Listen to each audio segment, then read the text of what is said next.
Assalamualaikum warahmatullahi wabarakatuh. Alhamdulillahirrabbilalamin. Pada hari ini, perkenalkan dulu nama saya Dina Isisyurista, saya dari Program Studi Ekonomi Islam Universitas Wahid Hasyim Semarang. Pada hari ini, saya akan menjelaskan tentang PDD UKTPT video pengajaran dalam sebagai salah satu syarat Serdos 2023. Baik, pada hari ini yang akan saya sampaikan adalah rencana pembelajaran semester, yaitu untuk mata kuliah Bank dan Lembaga Keuangan Syariah. Dalam hal ini akan disampaikan pada semester genap, yaitu pada semester 4, dengan bobot SKS 3 SKS. Pembelajaran semester untuk Bank dan Lembaga Keuangan Syariah itu memiliki capaian pembelajaran yang terdiri dari sikap, pengetahuan, keterampilan umum, dan keterampilan khusus. Untuk sikap sendiri, yaitu yang pertama adalah bertakwa kepada Tuhan Yang Maha Esa dan mampu menunjukkan sikap religius. Kemudian untuk sikapnya yang ke nomor 8, yaitu adalah menginternalisasi nilai norma dan etika akademik. Sikap yang ke-9 menunjukkan sikap bertanggung jawab atas pekerjaan di bidang keahliannya secara mandiri. Dan sikap yang ke-11 berakhlak karimah dalam aktivitas sosial, ekonomi, dan bisnis. Sikap ke-12 berkarakter ahlus sunnah wal jamaah, tawasud, tawazun, ta'adul, dan tasamuh. Kemudian capaian pembelajaran juga itu dalam hal pengetahuan, itu ada di pengetahuan yang nomor 5, yaitu mampu menganalisis fenomena ekonomi dengan mengintegrasi nilai-nilai dan prinsip-prinsip dasar ekonomi syariah melalui pendekatan metodologi ekonomi dan keuangan syariah, serta pemahaman teori dasar ekonomi syariah secara terintegrasi. Dan pengetahuan yang ke-7, yaitu mampu mengaplikasikan pengetahuan dalam bidang ekonomi, keuangan, dan bisnis Islam secara logis, kritis, sistematis, dan inovatif dalam menyelesaikan masalah ekonomi, keuangan, dan bisnis sesuai dengan maqasid syariah. Kemudian capaian pembelajarannya juga dalam ada keterampilan umum dan keterampilan khusus. Untuk keterampilan umum sendiri, yang pertama adalah mampu menerapkan pemikiran logis, kritis, sistematis, dan inovatif dalam konteks pengembangan atau implementasi ilmu pengetahuan. Keterampilan umum yang kedua yaitu mampu menunjukkan kinerja mandiri, bermutu, dan terukur. Kemudian keterampilan umum yang kelima yaitu mampu mengambil keputusan secara tepat dalam konteks penyelesaian masalah di bidang keahliannya berdasarkan hasil analisis informasi dan data. Keterampilan umum yang ke-7 dan ke-9 yaitu terkait dengan bertanggung jawab atas pencapaian hasil kerja kelompok dan mampu mendokumentasi, menyimpan, dan mengamankan data untuk menjamin kesohihan dalam mencegah plagiasi. Selain itu, ada dalam capaian pembelajaran ini ada keterampilan khusus yang terdiri dari yang pertama, yaitu mampu memilih dan memanfaatkan lunak teknologi pengelolaan keuangan syariah komersial dan sosial sesuai dengan standar keuangan Islam. Dan yang keterampilan khusus yang kelima, ada yaitu memiliki kemampuan untuk mengambil keputusan yang tepat dan profesional berdasarkan hasil analisis. Dan yang terakhir adalah mampu menganalisis masalah, menemukan sumber masalah, mengusulkan berbagai alternatif solusi dari permasalahan bisnis untuk entitas mikro, kecil, dan menengah. Itu adalah capaian pembelajaran, dan selanjutnya untuk capaian pembelajaran mata kuliah untuk bank dan lembaga keuangan syariah. Yang pertama adalah mampu menganalisis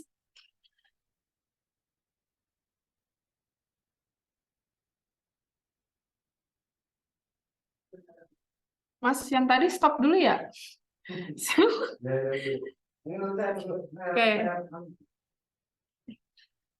Untuk selanjutnya, capaian pembelajaran untuk mata kuliah bank dan lembaga keuangan syariah, yang pertama adalah mampu menjelaskan bagaimana konsep dasar ekonomi Islam, menjelaskan juga terkait perbankan syariah, kemudian BPR syariah, Baitul Mal wa Tamwil, asuransi syariah, pegadaian syariah, lembaga zakat, infak, dan sodako, dana pensiun syariah, pasar modal syariah, lembaga wakaf, dan otoritas jasa keuangan.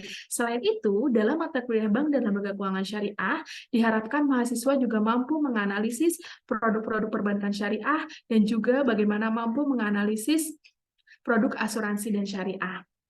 Dalam mata kuliah ini, bank dan lembaga keuangan syariah ini akan mengajarkan kepada mahasiswa bagaimana pengetahuan dasar, arti, dan fungsi bank dan lembaga keuangan syariah, yang mana lembaga keuangan syariah itu terdiri dari non-bank dan lembaga keuangan syariah perbankan. Lembaga keuangan syariah perbankan syariah maupun juga lembaga keuangan non-bank terdiri atas topik-topik yaitu BPRS, perbankan syariah, Baitul Mal wa Tamwil, asuransi syariah, pegadaian syariah, lembaga zakat, pasar modal syariah, lembaga wakaf, dan otoritas jasa keuangan. Diharapkan pada mata kuliah ini juga mengajarkan pada mahasiswa bagaimana menganalisis teori dan kebijakan yang berkaitan dengan lembaga keuangan syariah. Sehingga bahan-bahan kajian dalam materi pembelajaran ini itu terdiri dari konsep dasar ekonomi Islam, perbankan syariah, produk perbankan syariah, bank pembiayaan rakyat syariah, baitul mal wa tamwil, asuransi syariah, produk asuransi syariah, pegadaian syariah, lembaga zakat infak dan sodako, dana pensiun syariah, pasar modal syariah, lembaga wakaf, dan otoritas jasa keuangan. Dalam hal ini, saya mengambil referensi yaitu dari Syafi'i Ateneo, dari Bank Syariah dan Teori ke Praktik, dan ada juga dari yang diciptakan oleh Kasmir, yaitu dari bank dan lembaga keuangan lainnya. Ada juga buku dari Islamic Capital Markets, Principle and Practice, itu keluar di publisher oleh ISRO, yang dikeluarkan oleh International Sharia Research Academy for Islamic Finance. Itu sebagai referensi utama. Untuk referensi pendukung, ada keadilan distributif dalam ekonomi Islam, yaitu Ais Amalia. Kemudian ada pengkajian ekonomi Islam dari Pusat Pengkajian dan Pengembangan Ekonomi Islam. Dalam hal ini, saya akan ada 16 kali pertemuan, yang mana 16 kali pertemuan itu, pada pertemuan ke-8 itu ada ujian tengah semester, dan pertemuan ke-16 itu ada ujian akhir semester. Dalam setiap pertemuan itu akan mencapai kemampuan akhir tiap tahapan pembelajaran. Nah, dari 16 kali pertemuan itu, maka ada evaluasi. Evaluasi dan penilaian dalam mata kuliah bank dan lembaga keuangan syariah itu terdiri dari yang pertama adalah kehadiran dan keaktifan, itu dari 10%, kemudian ada kuis dan tugas dari 20%, jadi 20% akan dibagi menjadi 2, kuisnya itu 10% dan tugasnya itu 10%, baik itu tugasnya individu maupun tugasnya kelompok. Kemudian ada ujian tengah semester dengan bobot nilai 30%, dan ujian akhir semester dengan bobot nilai 40 semester. Pertemuan dengan 16 kali pertemuan pertama itu yaitu adalah bagaimana penjelasan tentang RPS, yaitu rencana pembelajaran semester. Jadi ini diharapkan mahasiswa itu bisa mampu mengerti atau menjelaskan ruang lingkup dan tujuan pembelajaran dari bank dan lembaga keuangan syariah. Kemudian pada pertemuan kedua itu akan menjelaskan tentang definisi konsep dasar ekonomi Islam, yang mana ini mencakup terkait definisinya, kemudian aspek makro dan mikro dalam falah, pandangan Islam terhadap harta dan kegiatan ekonomi. Pada akhir mata kuliah ini, pertemuan yang kedua, mahasiswa itu diharapkan mampu menjelaskan tentang konsep dasar ekonomi Islam. Pada pertemuan ketiga, ini terkait tentang perbankan syariah. Pada akhir pertemuan yang ketiga, ini mahasiswa mampu menjelaskan perbankan syariah yang meliputi latar belakang bank syariah, akad dan aspek legalitas bank syariah, struktur organisasi bank syariah, perbandingan bank syariah dan bank konvensional, perbedaan bunga dan bagi hasil. Kemudian selanjutnya pada pertemuan keempat itu adalah tentang perbankan syariah. Dalam pertemuan ini di akhir pertemuan yang keempat diharapkan mahasiswa mampu menganalisis produk perbankan syariah. Yang mana produk perbankan syariah itu terdiri dari sistem penghimpunan dana bank syariah maupun sistem pembiayaan bank syariah. Selanjutnya pada pertemuan kelima itu terkait tentang BPRS.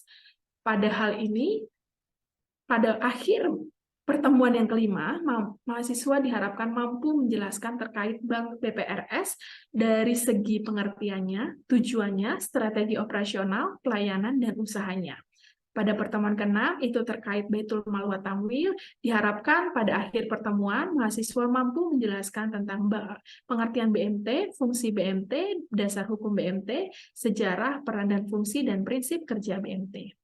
Pertemuan ke-7 itu adalah terkait tentang asuransi syariah. Pada akhir pertemuan ke-7 diharapkan mahasiswa mampu menjelaskan asuransi syariah yang terkait dengan pengertian, prinsip, pengelola risiko syariah, dan prinsip operasional takaful.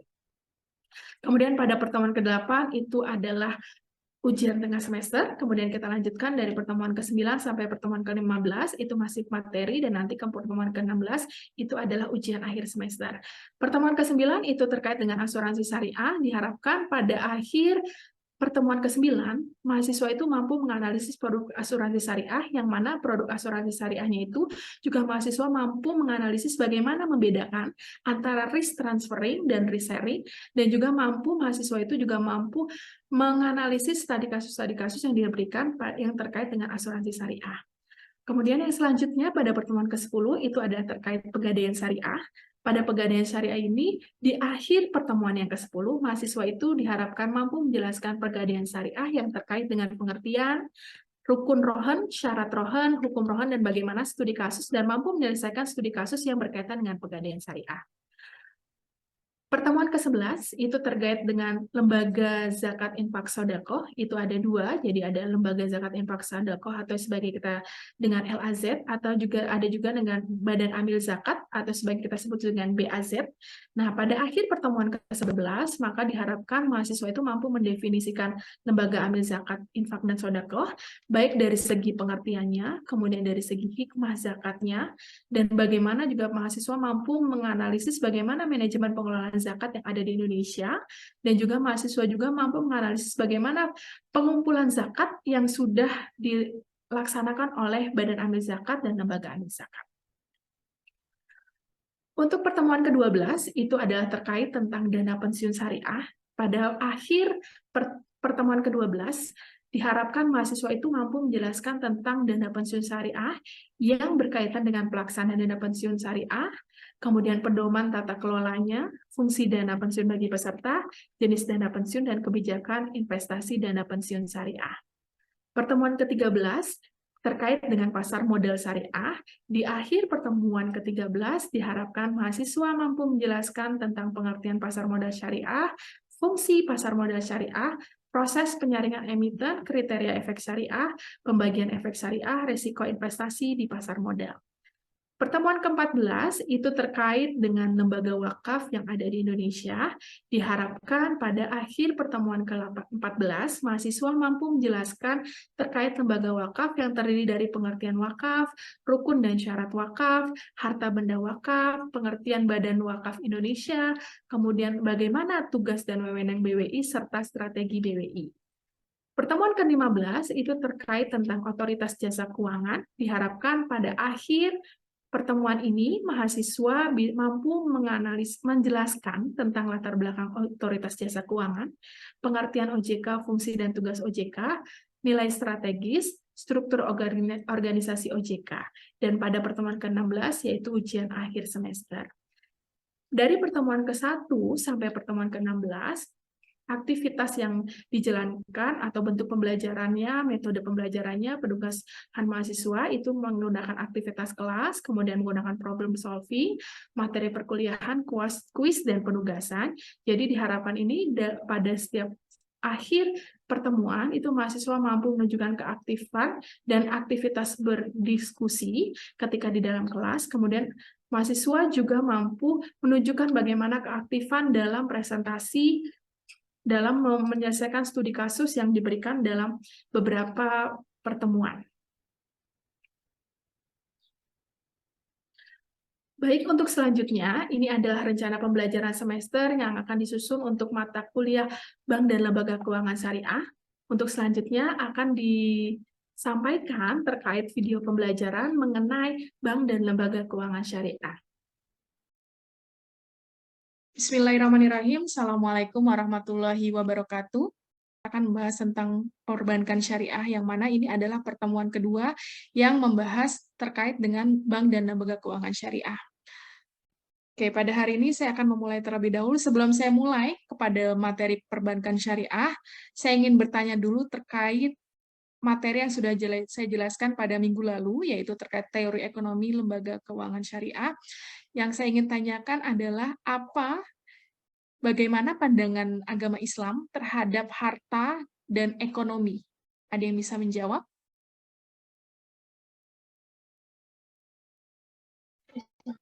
Ada yang bisa menjawab? Izin menjawab, Bu. Ya, silakan Mbak Ana. Bagaimana pandangan Islam terhadap harta dan ekonomi?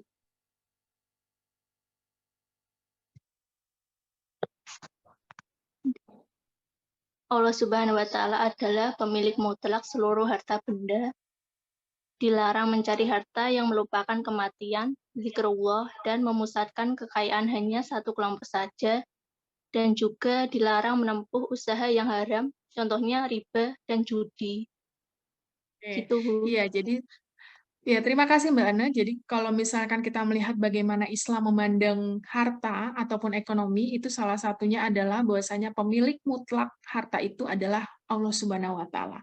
Sehingga apapun yang ada di dunia ini, baik itu yang kita miliki maupun orang tua kita miliki atau siapapun yang memiliki itu, sebenarnya pemilik mutlak itu adalah Allah. Kita itu hanya dititipkan saja hartanya.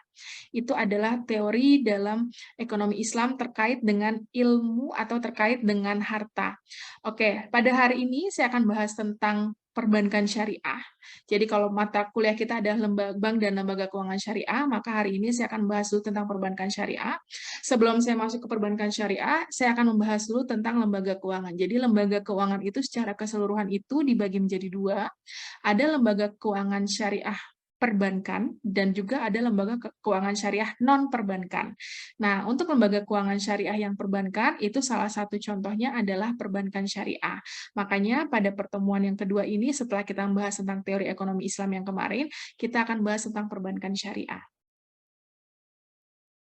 Oke, pertama yang akan saya jelaskan adalah tentang akad dan aspek legalitas. Jadi dalam perbankan syariah itu yang kita temui pertama kali ada tentang akad-akad dan aspek legalitasnya, maka ada yang namanya rukun dan syarat. Jadi dalam lembaga keuangan syariah, khususnya di perbankan syariah, pasti kita mengenal namanya rukun dan syarat. Kenapa? Karena dalam lembaga syariah itu adalah bagaimana kita hubungan antara manusia dengan manusia, jadi hablum minan nas, jadi antara manusia dengan manusia, maka salah satu akadnya yaitu terkait dengan rukun dan syarat.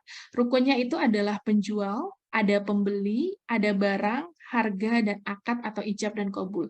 Bagaimana penjual itu? Jadi penjual di sini adalah kalau dalam perbankan syariah bisa jadi penjualnya itu dari segi nasabah, bisa jadi penjualnya itu dari segi perbankannya. Begitu juga pembelinya. Pembelinya bisa jadi dari segi perbankannya, bisa jadi dari segi nasabahnya. Jadi tergantung produk apa yang akan digunakan dalam akad tersebut. Jadi setiap produk itu tergantung. Jadi dalam setiap produk akad atau produknya itu akan tertentu penjual atau pembelinya. Apakah penjualnya itu bisa berlaku sebagai bank, bisa juga berlaku sebagai nasabah, begitupun pembelinya. Kemudian barangnya, dan dalam akad tersebut itu harus ada barangnya, selain barang juga harus harganya, dan yang paling penting adalah ada akadnya. Nah, namanya rukun, rukun itu bukan hanya 4 saja, tetapi ada satu yang melengkapi yaitu akad ijab dan kabul. Artinya ijab dan kabul itu adalah antara nasabah maupun perbankan itu saling berucap, yaitu yang salah satu berucap sebagai ijab, yang salah satu berucap sebagai kabul. Jadi misalkan kalau misalkan ada nasabah dia ingin menggunakan produk perbankan dalam segi tabungan gitu ya, dengan akad misalkan akad mudorobah. Kemudian ketika dia datang ke perbankan syariah, maka harus ada akadnya bahwasanya si nasabah itu ingin menabungkan sejumlah uang atau sejumlah dana ke dalam perbankan tersebut. Nah, pihak perbankan juga harus mengucapkan atau berakad atau dengan mengucapkan sebagai kabul bahwasanya menerima tabungan yang dititipkan oleh nasabah tersebut. Itu adalah akad dan ijab kabul. Itu adalah rukun dari legalitas dalam perbankan syariah. Selain itu kita ada mengenal namanya syarat. Nah, ketika kita menjelaskan atau ketika kita mempelajari tentang perbankan syariah, maka kita harus juga mengetahui tentang syarat-syarat. Apa saja sih syarat-syarat dalam akad di perbankan syariah? Yang pertama adalah barang dan jasa harus halal. Kenapa harus halal? Namanya dalam perbankan syariah, kita berlandaskan dari hukum-hukum ekonomi syariah. Di dalam hukum-hukum ekonomi syariah itu dijelaskan bahwasanya apapun transaksi yang dilakukan dalam ekonomi, itu harus transaksi yang berkaitan dengan barang dan jasa yang halal.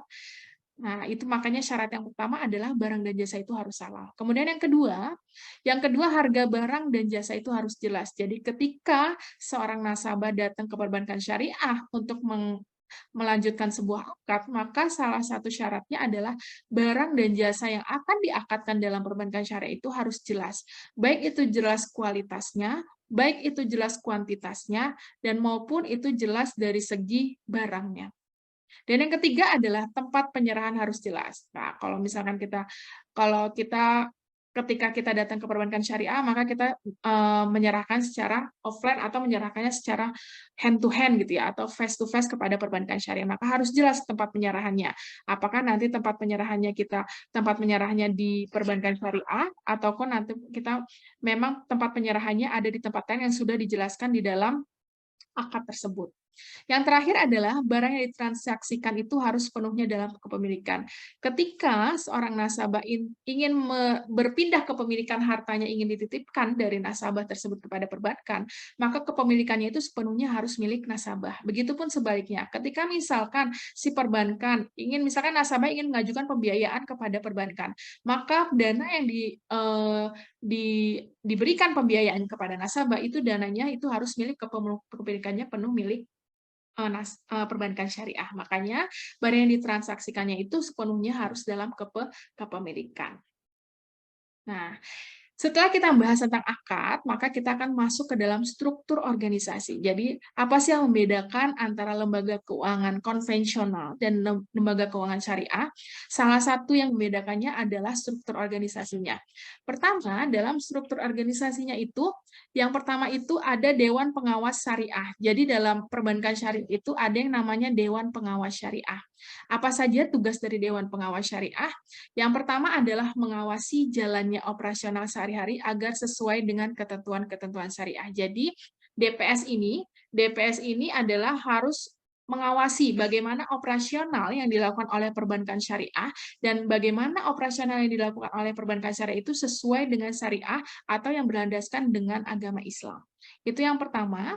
Kemudian tugas yang kedua adalah membuat pernyataan bahwa bank yang diawasinya itu sesuai dengan ketentuan syariah dalam laporan tahunan. Jadi ada namanya laporan tahunan atau biasa kita sebut sebagai annual report.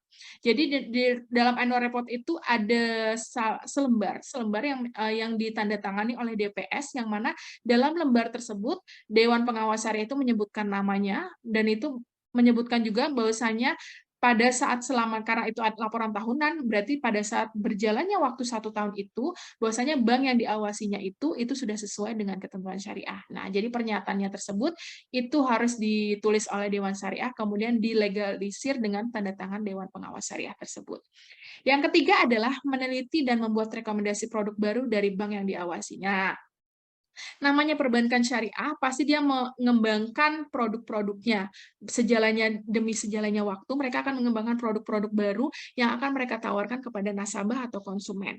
Ketika membuat produk baru, mereka tidak bisa langsung membuat produk baru, kemudian mereka langsung memberikannya kepada konsumen atau nasabah.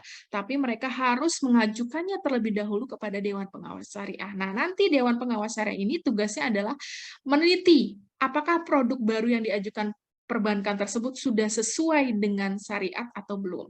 Dari segi akadnya dilihat, kemudian dari segi rukun dan syaratnya apa sesuai dengan akad dan legalnya gitu ya. Kalau misalkan sudah sesuai, kemudian disahkan oleh Dewan Pengawas Syariah, maka boleh produk tersebut ditawarkan oleh perbankan syariah kepada nasabah atau konsumennya. Oke. Kita lanjut. Ada namanya perbandingan antara bank syariah dan bank konvensional. Jadi kalau misalkan kita melihat sekarang ini, kalau kita melihat ada namanya BSI. BSI itu adalah merger dari beberapa bank syariah.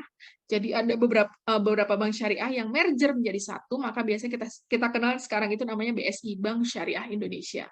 Nah, sekarang bagaimana sih perbandingan, walaupun ada bank syariah lain yang memang masih ada yang berdiri sendiri gitu ya, tidak merger di Bank Syariah Indonesia.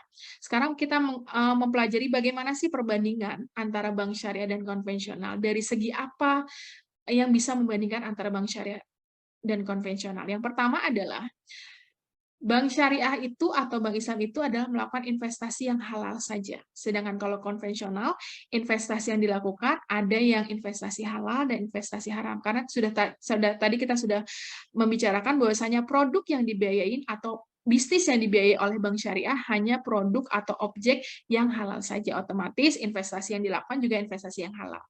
Kemudian yang kedua, kalau bank syariah itu menggunakan prinsip bagi hasil, jual beli atau sewa, tapi kalau bank konvensional memakai perangkatnya adalah bunga.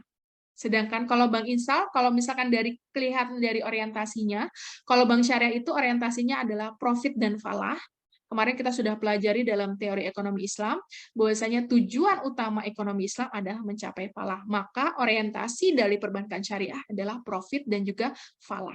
Falah itu apa? Falah itu adalah mencapai kesejahteraan. Kesejahteraan itu bagaimana? Kesejahteraan itu dalam agama Islam itu adalah, atau dalam teori ekonomi Islam itu ada dua, yaitu kesejahteraan di dunia dan di akhirat. Artinya, ketika perbankan syariah melakukan produk-produknya, menjalankan pembiayaan, menawarkan produk kepada nasabah, maka orientasinya adalah mencapai salah satunya mencapai falah. Falah itu adalah kesejahteraan, bagaimana perbankan syariah itu mengeluarkan sebuah produk yang mana untuk mencapai kesejahteraan di dunia dan akhirat. Jadi bukan hanya mementingkan kesejahteraan di dunia saja, tapi kita juga mementingkan kesejahteraan di akhirat.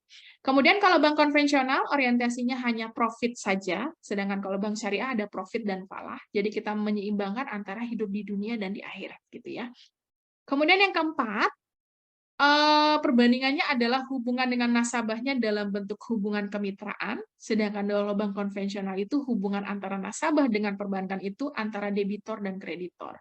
Artinya adalah kalau misalkan ada yang tidak bisa membayar, maka si pihak perbankan akan mendatangi nasabah selayaknya debitor dan kreditor gitu ya. Kemudian yang terakhir adalah dalam bank syariah itu adanya fatwa yang mana penghimpunan dan penyaluran dana yang dilakukan oleh perbankan syariah itu harus sesuai dengan fatwa Dewan Pengawas Syariah. Tadi saya sudah katakan, di struktur organisasi Dewan Perbankan Syariah itu ada dua, ada namanya DPS, kalau DPS itu ada Dewan Pengawas Syariah, yang mana itu hanya di naungannya hanya perbankan saja, tapi ada juga DSN, DSN itu Dewan Syariah Nasional, yang mana cakupannya itu adalah pemerintah. Jadi seluruh bank itu bisa, seluruh DPS itu di bawah DSN, sedangkan DPS itu membawahi perbankan syariah. Bukan satu tugas dari Dewan Pengawas Syariah yang ada di lembaga keuangan syariah. Dia yang bisa menjawab? Izin menjawab, Bu. Ya, silakan Mbak Hani. Jadi salah satu tugas pengawas Dewan Syariah itu yaitu mengawasi produk-produk lembaga keuangan syariah agar sesuai dengan syariat Islam. Gitu, Bu. Oke, terima kasih Mbak Hani. Ya, betul. Jadi salah satu tugas dari Dewan Pengawas Syariah itu adalah bagaimana mengawasi operasional yang dilakukan oleh perbankan syariah itu sudah sesuai dengan syariat atau sudah sesuai tuntutan dari agama Islam. Oke, untuk tugas, sekarang kita ke tugas. Oke, tugasnya saya sudah membagi setiap kelompok, jadi nanti saya sudah membagi kelompok masing-masing, ada kelompoknya ada berapa orang, nanti setiap kelompok silahkan mencari artikel, yang mana artikelnya itu berkaitan dengan perbankan syariah. Jadi kalau sudah mencari artikel, teman-teman silahkan setiap kelompok itu mencari artikel, satu saja artikel yang berkaitan syariah, tetapi artikel tersebut yang harus up to date, artinya artikel yang dikeluarkannya itu 3 tahun terakhir ini saja, jadi tahun 2020, 21 maupun 22. Nah, nanti ambil satu artikel, dan nanti setelah sudah mendapatkan satu artikel, silahkan diskusikan di dalam kelompok tersebut untuk memahami apa yang dimaksud dari artikel tersebut yang sesuai dengan perbankan syariah. Kemudian kelompok tersebut membuat resume artikel di lembar kertas, diketik, dan kemudian nanti dikumpulkan di e-learning. Gitu ya tugasnya ya.